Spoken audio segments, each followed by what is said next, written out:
After opening the 13th Parliament successfully, the recently newly elected President Dr. William Ruto has proven to be a man of his word. He opened the Parliament after rewarding his loyalists in the Kenya Kwanza alliance with nominations to cabinet positions who joined hands in delivering a win to the presidency. Dr. Ruto, who has started delivering in accordance to his manifesto promises. Unlike the late Mzee Jomo Kenyatta's cabinet of 1960, which was composed of men only, the President Dr. William Ruto's cabinet saw cabinet nominate 10 women for cabinet positions, which meets the 2/3 gender rule threshold of our constitution, which was one of his key promises in his manifesto that he has successfully accomplished.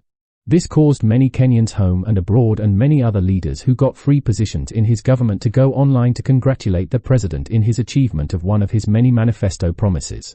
Dr. Ruto, who is committed towards building an all-inclusive government through the bottom-up economic approach, has continued to receive resignations from top government officers like the former Inspector General of Police Hilary Mutyambai and the Directorate of Criminal Investigations boss Mr. George Kinoti, amongst other senior government officials, who were corrupt and succeeded in the abuse of their offices during President Uhuru's regime.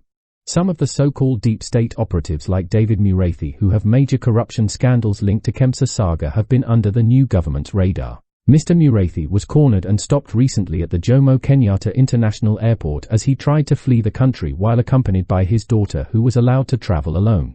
Sources disclosed that President Ruto is keen on allowing people like David Muriithi from jetting out of the country, since it might frustrate investigations in the Kemsa scandal that left millions of Kenyans suffering to a point of losing their own lives.